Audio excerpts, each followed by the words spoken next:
So as most of you know, I already reviewed WCW nWo Revenge a few years ago, but after going back and playing it again recently, I was reminded just how much I love this game. Not to mention my earlier reviews were a little unpolished, so I really wanted to take the time to re-review WCW nWo Revenge for the Nintendo 64. After the popularity of 1997's WCW vs. nWo World Tour, earning the title of Fighting Game of the Year, THQ went back to the drawing board to start work on the game's sequel with developer Aki, who handled the first title. The game would originally be named WCW nWo Live, which can be spotted in the game on a fan-made sign.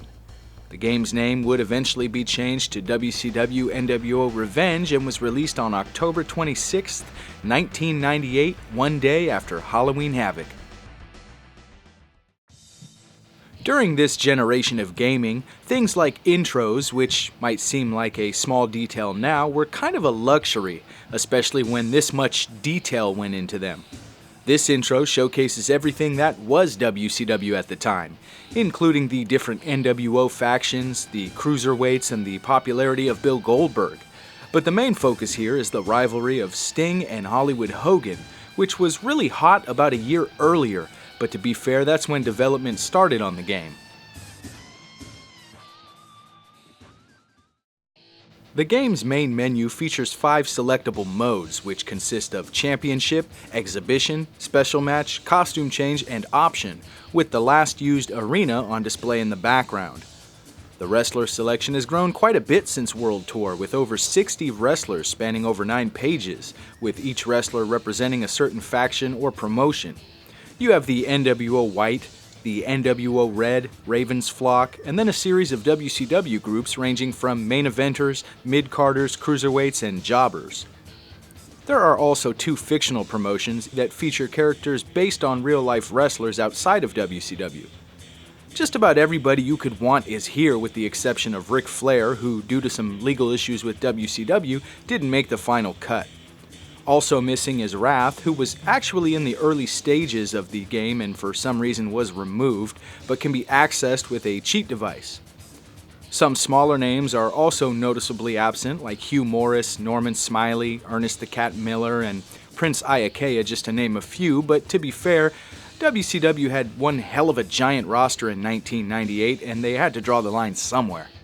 Just like World Tour, each wrestler features 4 different attires, some even from the past, so if you want to play as the Hulkster and take on the bright and colorful pre-nWo Macho Man, you can. One thing that always struck me as odd is the inclusion of Lex Luger's WWF attire.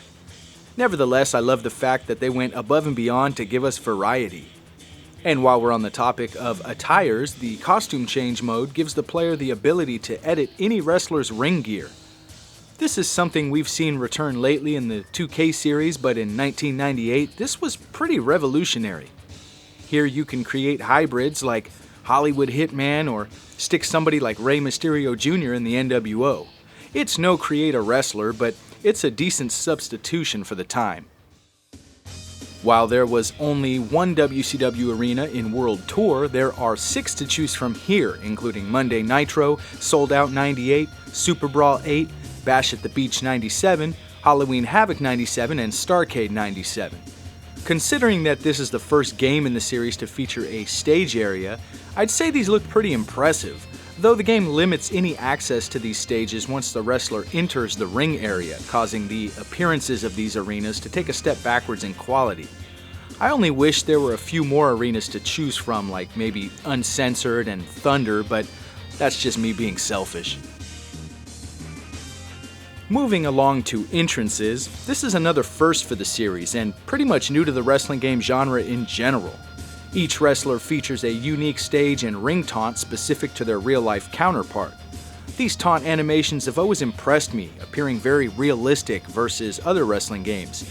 Even those released after Revenge commonly featured very awkward-looking taunts.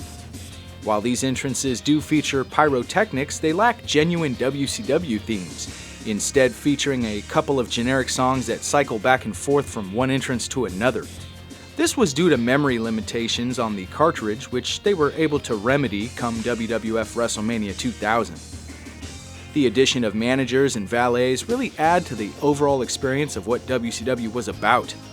Jimmy Hart accompanies the Faces of Fear, DDP comes out with Kimberly, Miss Elizabeth is by Macho Man's side, Vincent tags along with his black and white buddies, and Eric Bischoff follows Hogan to the ring, among a few others. Overall, these entrances were quite innovative, and while they might not feature the proper themes, I can't imagine the game without them. Now, if you've played the game's predecessor, you'll understand the control layout, though a few minor adjustments have been made. The Nintendo 64 had a bit of an awkward controller for certain games, wrestling included, so it's quite the testament to Aki for making the controllability as good as they did here. The D-pad is used to navigate your wrestler around the ring, with the analog stick being used for taunts. A is your grapple button, tap it to initiate a weak grapple and hold it for strong. Once in this state, you can press either A or B along with a directional button on the D-pad to perform different moves. Strikes are performed with the B button and are similar to grapples in the sense that you can tap or hold the button for weak and strong attacks.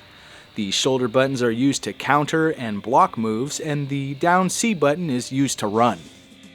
Special moves are performed by filling the spirit meter at the bottom of the screen. This can be done by taunting or by simply dominating your opponent with a series of attacks.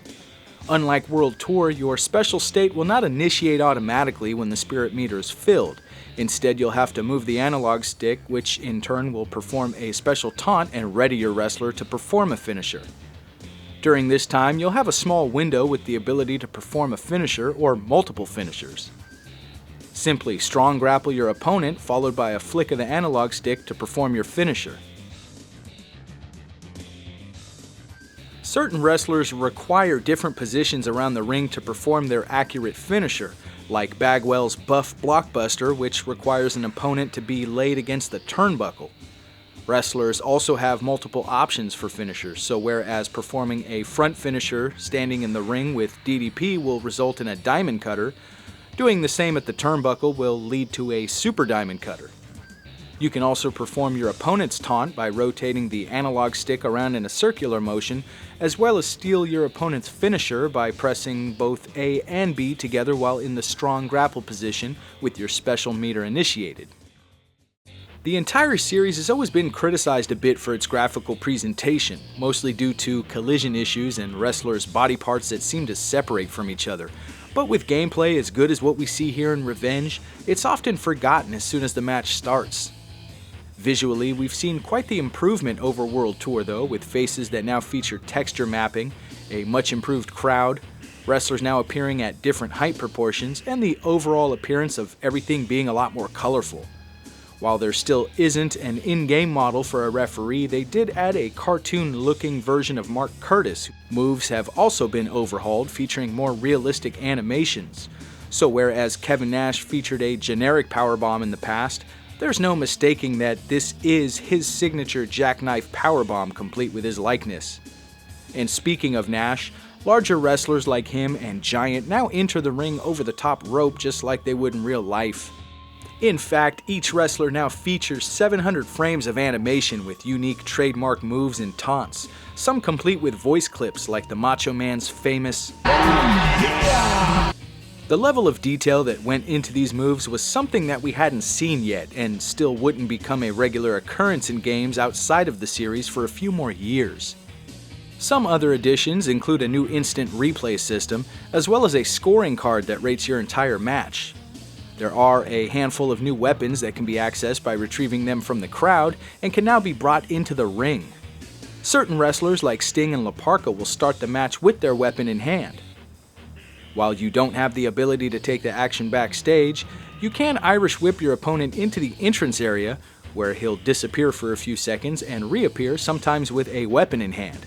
This is nothing revolutionary, but I always thought this was a really cool little feature when I was younger. Along with the game's basic exhibition modes, which consist of one-on-one and tag team matches, there's also the special match option, which consists of handicap match and battle royal options. The battle royal mode can feature up to 40 wrestlers total, with 4 in the ring at a time. After a wrestler has been eliminated by throwing him over the top rope, another will enter the ring. One cool little feature is how Sting will actually drop down from the rafters in this match type. If you simply feel like stepping away from the action for a minute or just feel like spectating, you can press the Z button to have the CPU take over your wrestler. Revenge doesn't feature the league or tournament modes that World Tour did, instead focusing on the new championship mode. Here you can compete for the Cruiserweight, Tag Team, Television, US, or World Heavyweight title in a series of matches. At the end of each series, you'll face the champion. Winning will not only result in your wrestler becoming the new champion, but will also unlock the wrestler that you defeated, as they are originally hidden at the start of the game. Revenge features an on-the-cartridge save feature, meaning you won't need a controller save pack to keep your stats, costume edits, champions, and unlocked wrestlers. So what was it that made WCW nWo Revenge so great? Sure, it's a fantastic game, and honestly would have been so even without the WCW name on it, but the fact that it captured the very essence that was WCW during a time when the company was white hot is really what helps this one stand out to me. I mean, looking at the roster alone with names like Hogan, Savage, Nash, Hall, Bret Hart, Jericho, Benoit, Luger, Booker T, Bulldog, Goldberg, I mean, come on, this was the greatest roster to ever hit a wrestling game at the time. Combine that with an even more polished Aki engine and you have a masterpiece in my opinion. One that sold over 1.8 million copies. Sure, it was missing a few things that could have made it even better, but it still goes down as one of my favorite wrestling games of all time.